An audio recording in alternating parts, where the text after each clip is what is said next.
absorbing ideas and thoughts and stories from, modern spirituality or other traditions. It's part of where we are now, right? We just like food. We're not just eating food from the country we were born into, whatever. We eat food from all over the world. We need to learn from each other, and if there is something or a model or a thought that can give us something that can be a stepping stone, we should use that. And there are a lot of wonderful things in religion, and we can learn from that. The rest, okay, just like when you go to a buffet, you don't have to eat everything. Eat what you like, and that will make you happy. If you don't have to eat the stuff you don't like. And I think that this is how we can approach cultures and religion. And when we gravitate towards something, it's because there is something there, and there is beauty everywhere, right? But we are free to interpret and reinterpret and use whatever in whatever way we want to. Just like, there is, like, for instance, when it comes to Italian food, many Italians have this, like, there's only one way to make it. And often when Italians go to the States, they lose their minds over how Americans make Italian because it's not really Italian, right? In Italy, there are even people who mean like there's only one type of pizza that is real pizza. It's like, shut up, right? It's just people can take whatever and reinvent it, and it becomes much more fun and interesting. So when we do it with food, we can do it with everything. Right? So I think especially when it comes to spirituality, we need to have the same approach, right?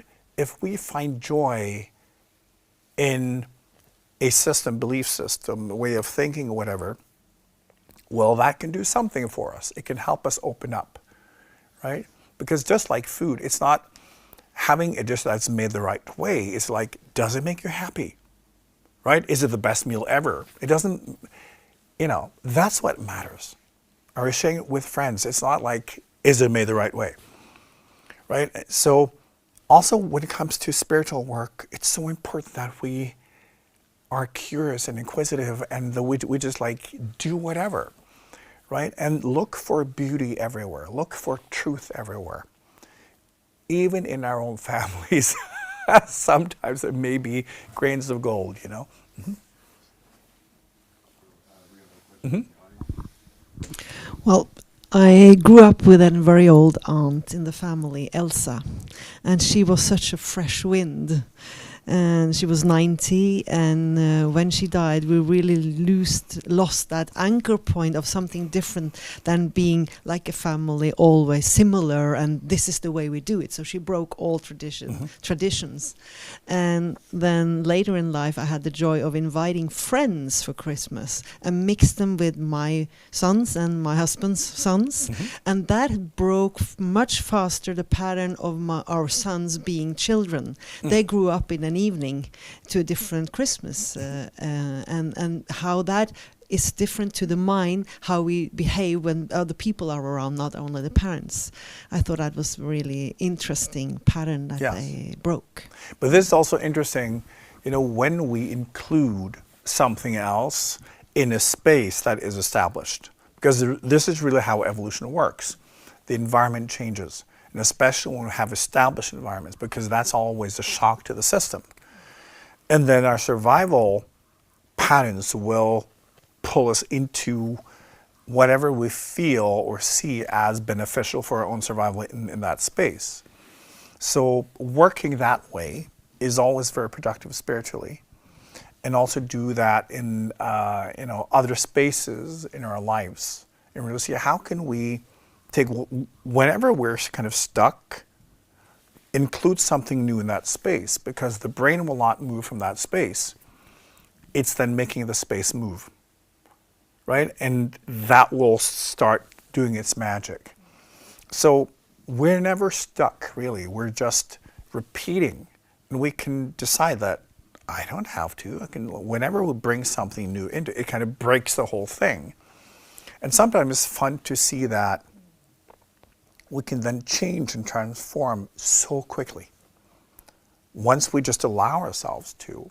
Right? This is also fun with family, And sometimes, you know, when somebody marries and you know, there's a new family dynamic, sometimes that can transform everything, right? And it's necessary.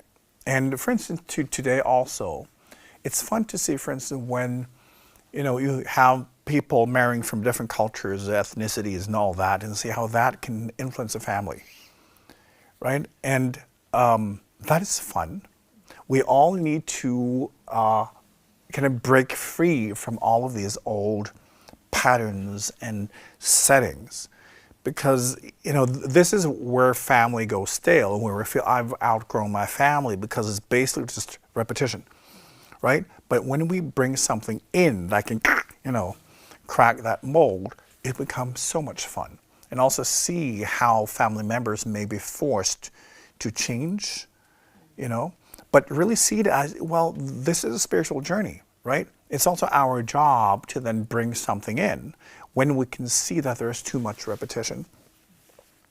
We also had the joy of being so many that I found out I could never make that Christmas dinner on my own. So I had to break my own tradition. Right, yeah. So I made in small notes, and everyone could pick a task.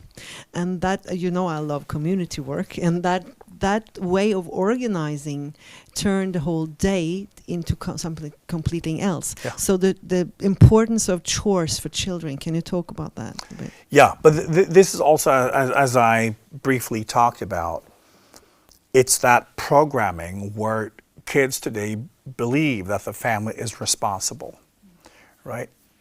We are supposed to, from a very early age, to be productive in a way that kind of provides for the family. Throughout evolution, that's been the case. It's a new thing where we say, oh, kids should just be kids and live in a fantasy. Normally, you don't get a good human that way. You get an entitled human, which we can see in our culture now. It's a terrible experiment that has gone wrong, and we need to get back to, you know, a different way of bringing our kids to maturity.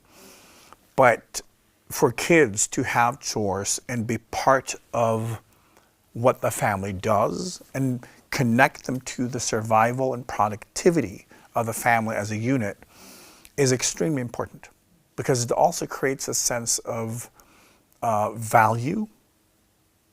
You know, as I've talked about many times, the only value we have is the value we actually bring. And it's not like we just have value because we exist. Value is a transactional concept. And it means that we have to bring value, we have to add value to other people's lives. And that's the value we actually have. So when we feel that we don't have any value, it's because we don't. We always then need to look at, in what way am I adding value to other people's lives? And when we do, we feel we have value, because that transaction is real. So for kids, it's also a way, therefore, to build self-esteem. We are supposed to feel bad about ourselves when we're not adding value. And when we reach the age of 7 or 8, in the old days, that's when you started working. So when we don't have kind of productive work, and we don't build that self-esteem, we will feel less valuable. And remember also, the world is so complex today. It's difficult to, like, what am I supposed to do? How can I, you know, bring value? Because it's very difficult. When the family, like when they do things together in a way that a child can feel, I'm adding value, I'm important, that builds a self-esteem that will be, again, part of the brain's development. But we see today, because the kids are treated like they should just live in a fantasy, have no responsibilities, then they also have a lot of self-value kind of issues. And that will foster depression. Also, again, you know, when you're suicidal, it's also because you don't see your place in the world. You feel disconnected, and you're not being productive.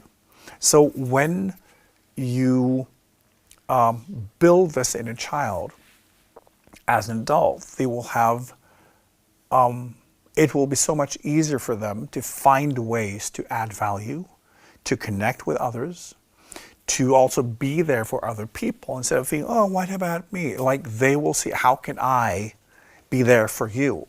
Because this is how we feel valuable.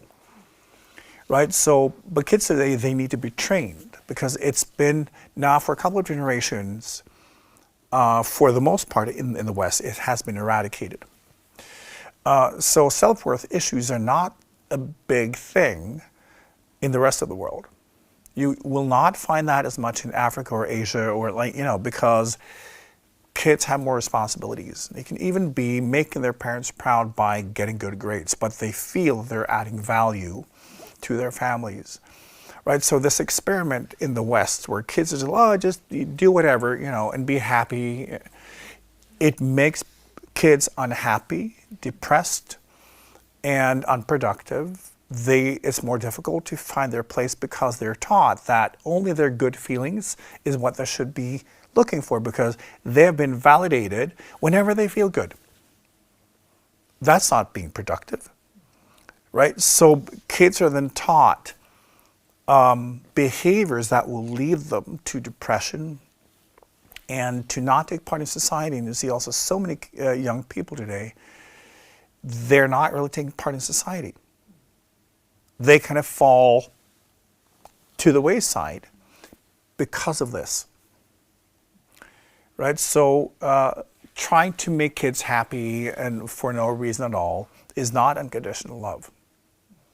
It's abuse. And as a society, we need to get things back on track.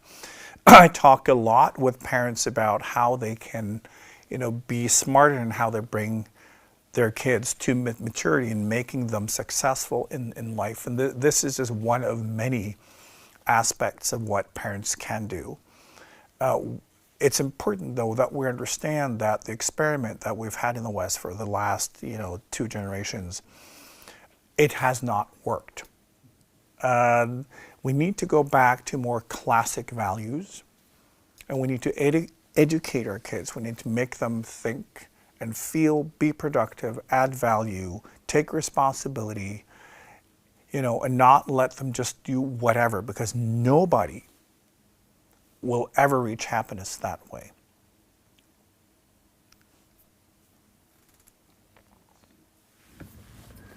All right, we actually have a couple questions on YouTube, so we'll take one of those now. Any advice for a family where the person writing the question is in the new paradigm, but the rest of the family seems to be in the old paradigm, and being together seems to be quite difficult? Yes.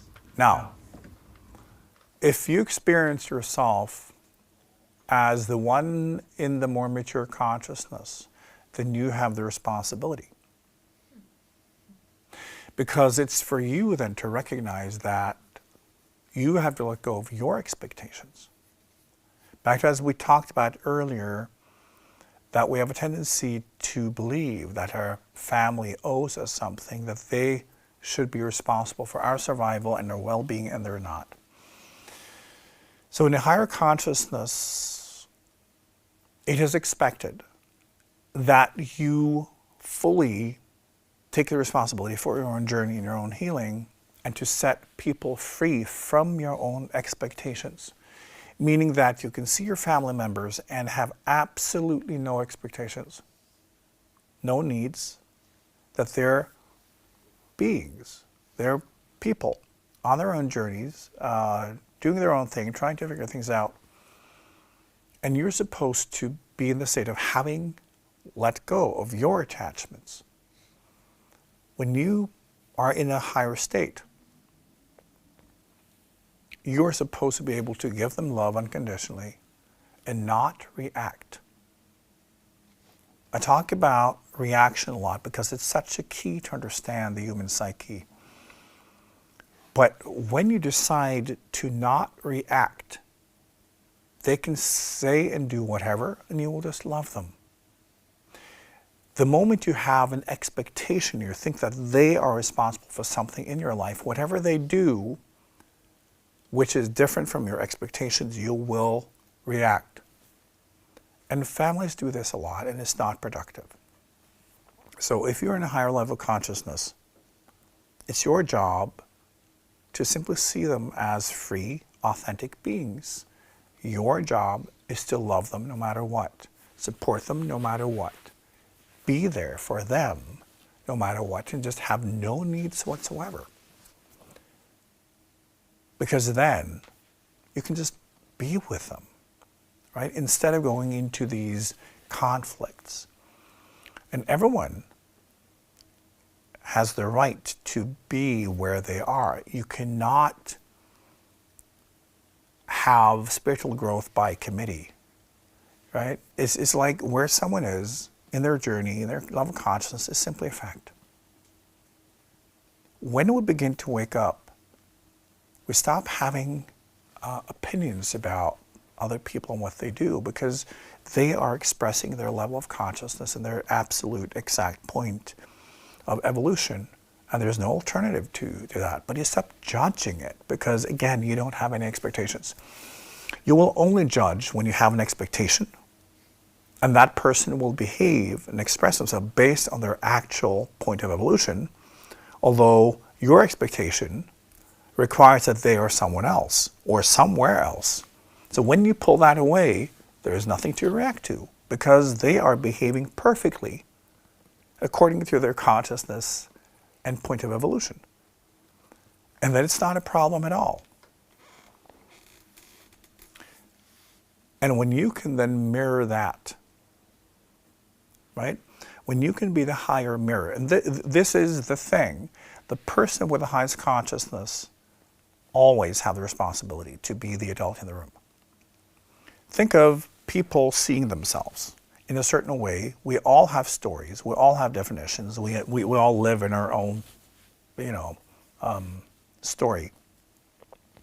Now, how we mirror is based on our state of consciousness. So, for instance, if you have a lot of self-negativity and someone talks to you,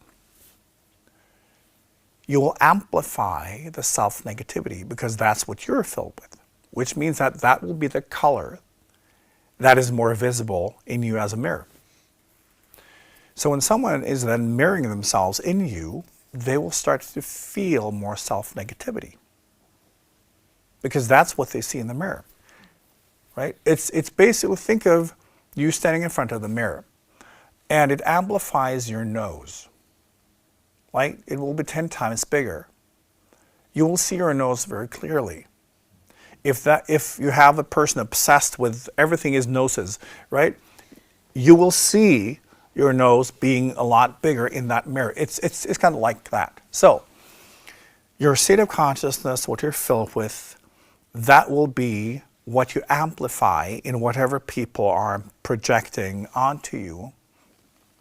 So often in a family, therefore, we will be confirming each other's negativity stories because we're kind of on the same page. So when you grow out of it, it's your job to be the higher perspective. Think of you being the higher mirror. So you will not be reflecting back their self-negativity. Even when someone is, negative, you may only mirror back love, acceptance, and the higher kind of frequencies. So they will see themselves in a different light. Because think of, you have the power to not mirror back. So if you operate here and that, then you move yourself up as a mirror there. Only the higher frequencies will be reflected back to them. And it means no matter what they throw at you, they will have an experience of love and acceptance.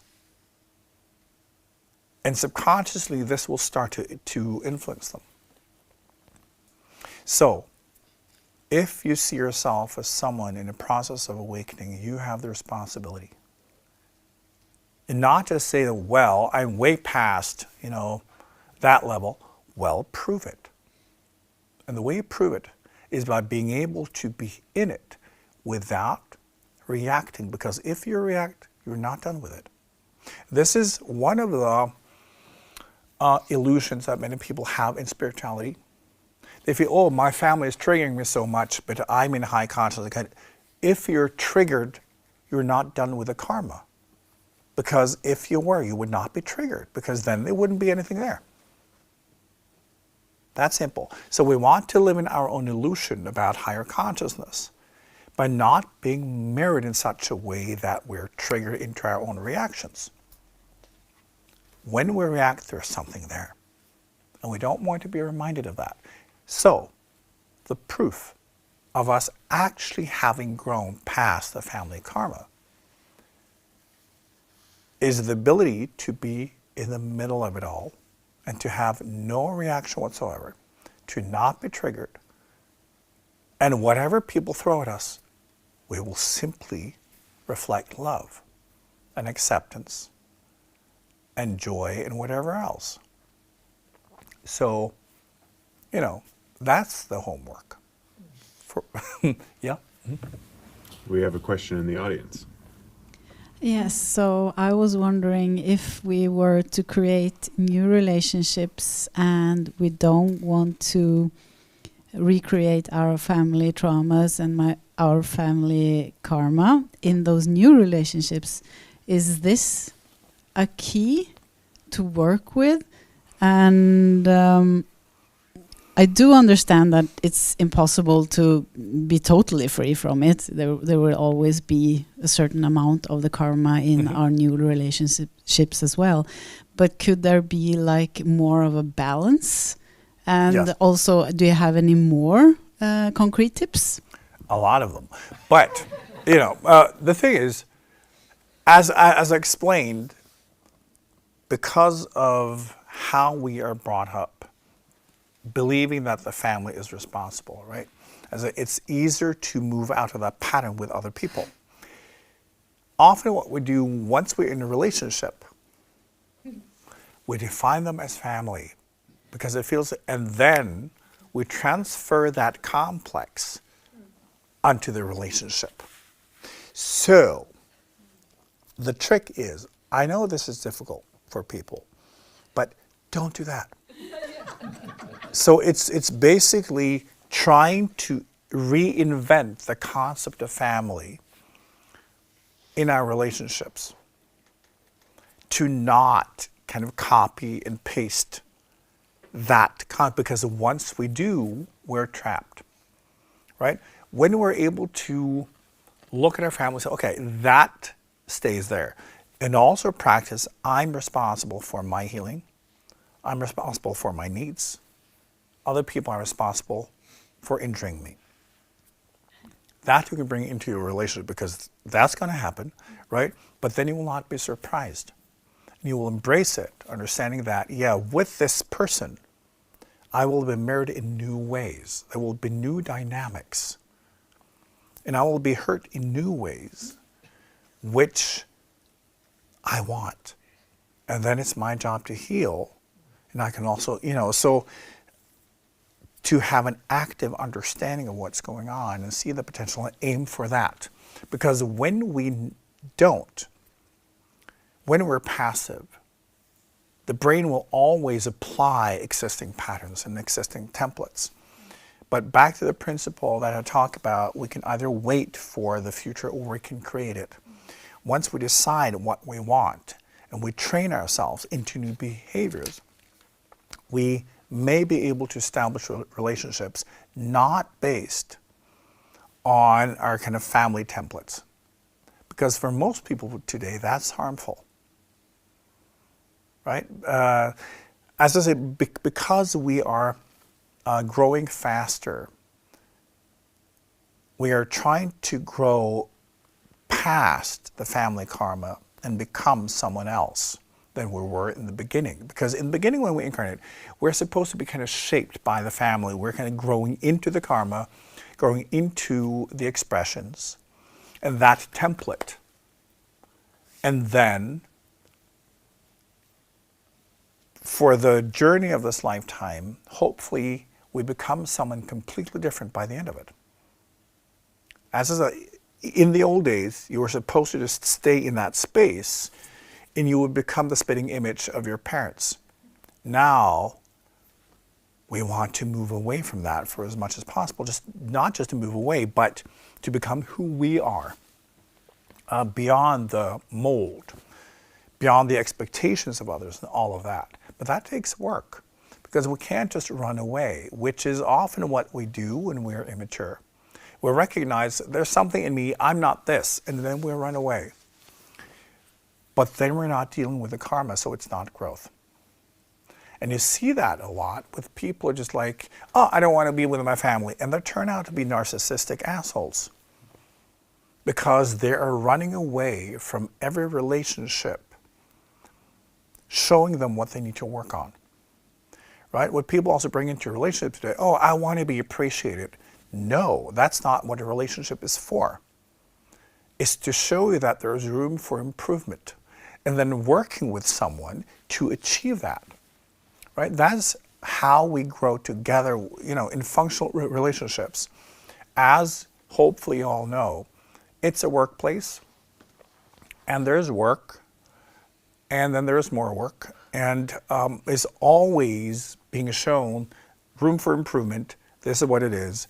And us wanting to change even when we don't want to emotionally, and adapting to this other person and maturing, right? So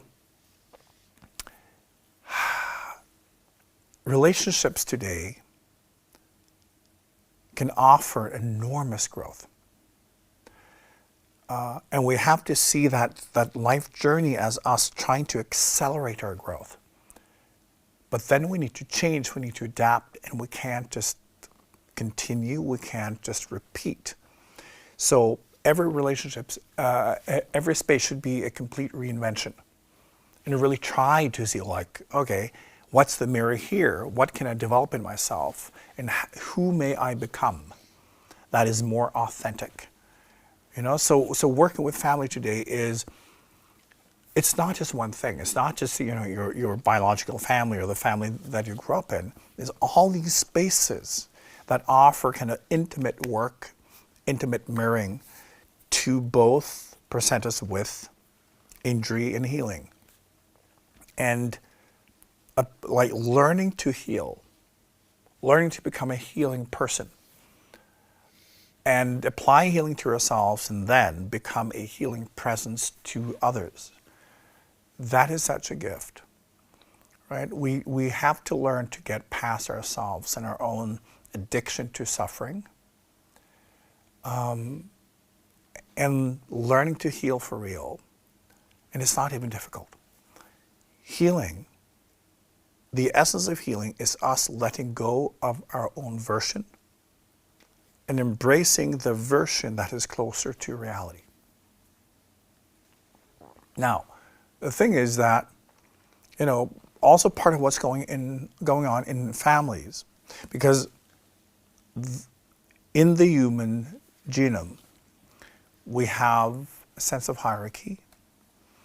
And as I've always said, that the ultimate truth, when that is owned by someone, that's the ultimate power. So we see power as the ability to define what reality is.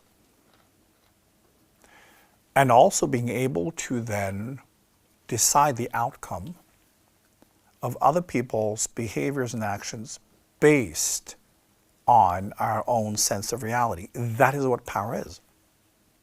So in a family where we're also competing, we also want to ensure our own position, and the family is where we practice. There's a constant fight and conflict over who owns truth. This is also why part of it is everyone throwing their definitions at each other. Because once you own the definition, you are like this, you're like that. That's how you have power. This is also why we feel so violated. For instance, when the family tries to define us. You're like this. No, I'm not. And then there's a huge fight. Because whoever owns reality has the power. And, in families, traditionally that would be, the elders. It will be like grandpa, grandma, like they would really have that authority to define who everyone is and what reality is, and everyone would have to comply. That is power. is also why you could have old people, they could barely walk, do anything, but they had all power because they owned reality. And you will find this in families all over the world, right? When you have figured out how to, you have understood what reality is, this is what the family is. This is therefore how you are and what you need to do to fit in, right? That is power. And today we want to be self-defined from the inside, right? And this is in spiritual awakening where your conflicts with the family will explode. Because, power in family is who defines each other. And you can see so many family conflicts are really about projecting definitions onto each other. You're like this. No, you're like that. You should change. No, you should. And when we start connecting with something from the inside, we feel that all definitions thrown at us from other people, no matter what they are, it feels icky. And we have to get away from it. Until we understand. Until what is inside has become real to us. Because then we can look at other people's definitions and we're just like, well, that belongs to them. That's their thought. That's how they need to see me in their own narrative. And it's got nothing to do with me. So then you let them. Because it doesn't affect you. Right? And this is also the thing when it comes to spiritual work. A lot of it still, among humans, is so primitive because, I have to be myself, I can't be with my family. Sure, that means that you haven't figured it out yet. Right? That you're still so triggered by the definitions coming from other people that you can't stand it. And it means, you are in contact with something, but it has not matured. You have no idea what it is. Because if it was real to you, you would be able to love unconditionally. You would be able to have patience and compassion with other people even attacking you because you can say, that's something happening inside of them. I'm not part of it. Right? So in many ways, being with family is the ultimate test of consciousness. Right? Because when you can truly recognize that, this is their journey. I'm here to love them. And no matter what happens, that's what you do. That's who you are. That's when you know that, okay, I'm actually going somewhere here. Right? So this is what we all need to kind of practice. Understand that we are all family, ultimately. And when we wake up spiritually, we begin to connect with all life as family. We can feel this sense of intimacy and togetherness and connectedness with every single person we meet. All life, animals, plants, no matter what it is, the planet, the universe. And we feel the same. And we feel that unconditional love. And we can feel this exchange. Because we recognize that behind all this karmic work, there is only love. No matter how horrific the family karma is, it's just group work, it's just a group study. Behind all of it, there is only love. The only reason why you incarnate with other beings, other people, is love. It's because you know each other so well from your different lifetimes, and you understand how to support each other in growing for real, how to poke, how to inflict the correct injuries to trigger the most beneficial healing processes.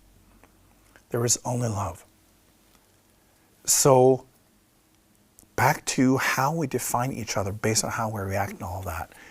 Once you truly open your heart, once you begin to wake up and you see past it, and you see that we're all connected, we're all family, and it's all just love. The rest is how we actively help each other.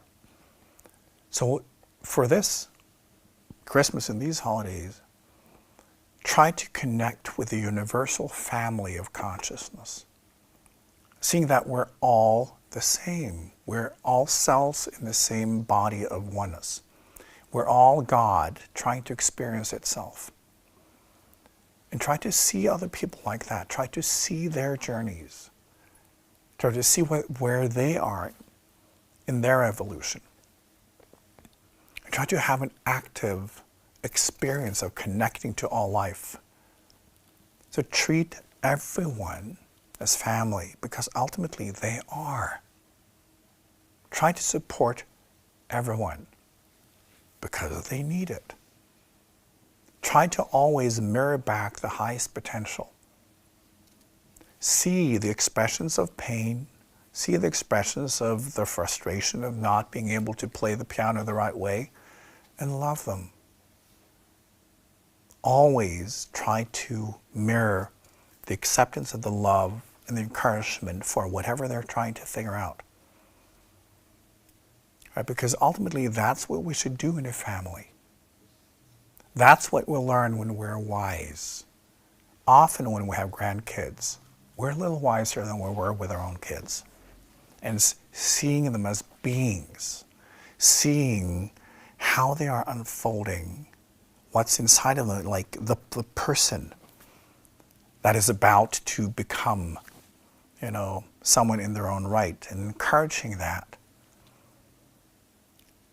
So with everyone and everything, try to move into this state of family love. Because the universal love, the universal family, is also holding you, is loving you, is nurturing you, always have, always will. And as we grow up spiritually, it's not like we're not setting ourselves free from family. We grow into it even more. Because we recognize the entire universe as a family of beings still trying to figure out everything, still trying to be themselves. And we find our place. And we just want to love. We just want to nurture. And we are in this wonderful exchange of unlimited everything, including love, including resources, including everything that you could possibly dream of. It's all about you raising your consciousness and understanding that every space of family is basically where you train yourself. It's where you learn about yourself, about your karma, about your journey, about your potential. It's up to you to use these spaces to transform and to become someone who can bring value, who can bring healing, who can bring love to absolutely every single being in life.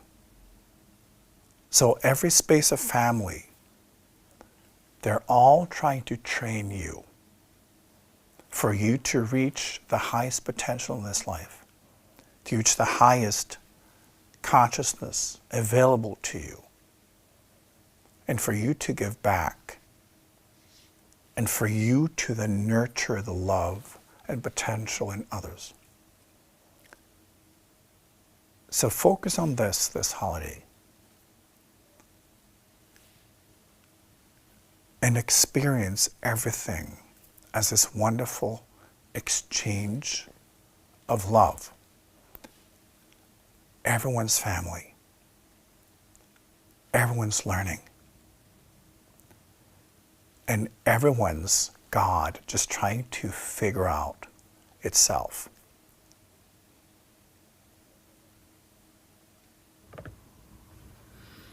Thank you so much, IKYA, and thank you all here in the studio audience, and especially you on YouTube who were so patient with us tonight. Studying with IKYA, everything we do is basically life trying to teach us something.